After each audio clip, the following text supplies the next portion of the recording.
I am getting a rhinoplasty tomorrow.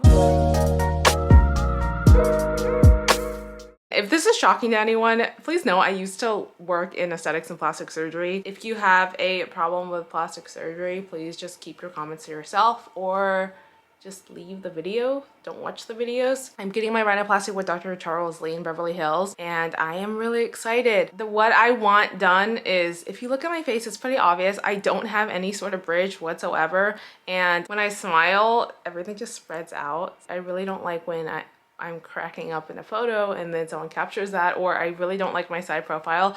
So when you look at the side, you can pretty much see my other eye. I want more tip projection and a really slight super tip break. I want to still look like myself. I'm not trying to look like anybody else. It's just something that I want done. I'm not going to go into a whole spiel of like any justification of why I want it done. I just want it done. Something else is, this is actually my second attempt at a rhinoplasty. My first attempt was with a different doctor in Beverly Hills. He's really well known for Asian rhinoplasty. And let's just say it didn't go well. I originally went for a consult with the first doctor back in February, and then the earliest surgery that he had available was for end of June. So I scheduled for that. I actually went under end of June. I was mentally prepared for surgery. I got everything done, COVID test, blood work, everything. I woke up with no rhinoplasties. So when you plan for surgery, you kind of have to mentally prepare for a lot of outcomes, right? But I didn't think I would go for a rhinoplasty and wake up with no rhinoplasty.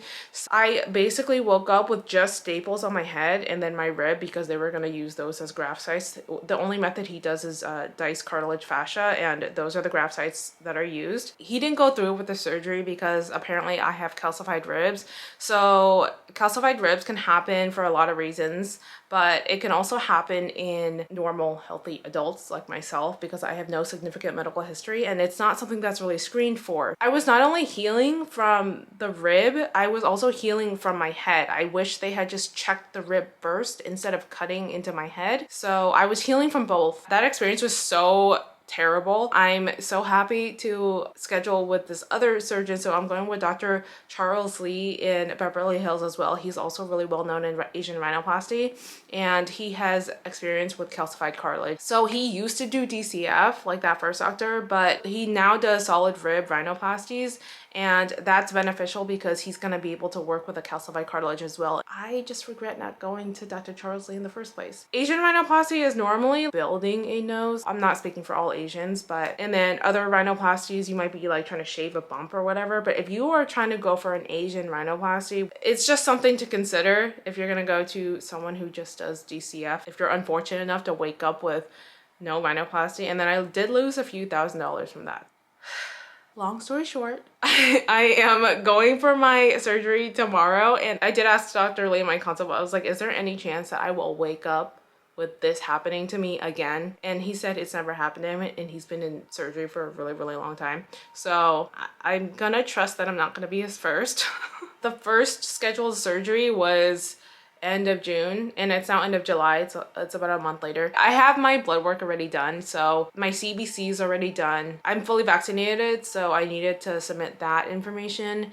And then what else? I actually have a lot of the medicine still from the first surgeries. I wasn't really planning on showing my actual rhinoplasty journey. I was just planning on, you know, telling you guys about it afterwards, but I guess this is what we're doing. Okay, so I am gonna show you a little bit of a rhinoplasty haul. So just some things that I need for surgery, and I'll start with this because this is what I've been doing. It's the only thing I've been doing before surgery. It's mupirocin, and this is basically just to apply inside the nose twice a day. Oh, I lied, there's something else. So I've also been doing this before surgery. This is arnica tablets, and this is to help with some swelling and bruising. And then here's some arnica gel. This is for afterwards. And some people swell and bruise more than others after rhinoplasty, but this is to help with that afterwards. Here is a sinus rinse, and this is pretty self-explanatory. It's gonna rinse out my nose after surgery. We got some hydrogen peroxide, that is to clean incisions, cotton tip applicators to help with those incisions, and then some gauze. And then we have antibiotic. This is Keflex. That's to take twice a day for 7 days after surgery.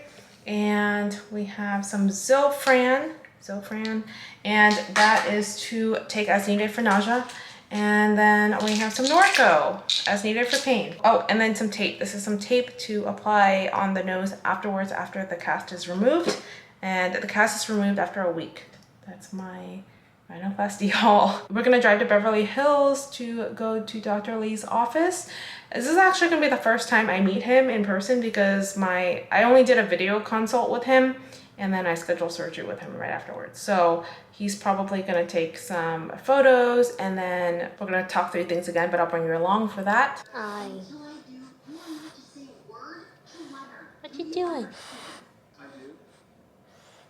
It smells like chicken nuggets. So we just had, oh man, I forgot what the place, what's it called? Kazunori, and they have hand rolls. So the only thing that I am able to eat since I don't eat meat is the cucumber roll. And it tasted just as it sounds, just like a cucumber roll. How was yours? Amazing. Yeah, he can actually have all of the options, and I'm gonna go to my pre-op appointment. Yay! We're here. I'm at the pre-op and just waiting to be called, but this is the office. It's called Enhanced Medical Center.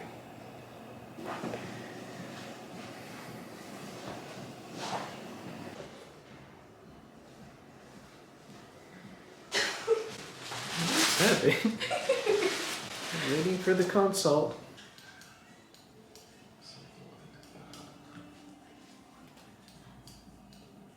I'll try to swing it around again because from a different angle. Okay, so you would say that this would be pretty accurate, Yeah, that's right? pretty accurate for what I think the amount of height you could carry and Okay. still look in the normal range. Okay. Like that, okay. Yeah. Nice. Because it looks a little bit washed down up here, so I feel like it needs to be augmented all the way from here on up. I agree. Yeah, Yeah. this is bothering me on Yeah. my leg. Pre-op is done, and now we are looking for some place to eat. I'm really excited for my surgery tomorrow. Now we are going to get Pasta Sisters. We went here once before, and they have a really good truffle pasta.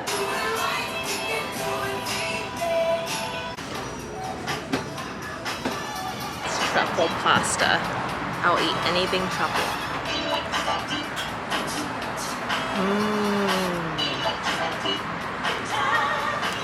I got a salad and chicken.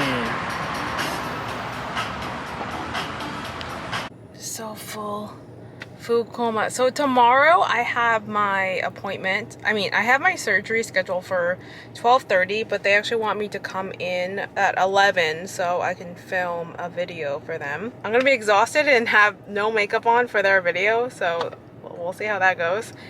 And now we are looking for dessert places, as if we're not already really full. I'm not full. Well, I'm very full. I ate all of that pasta.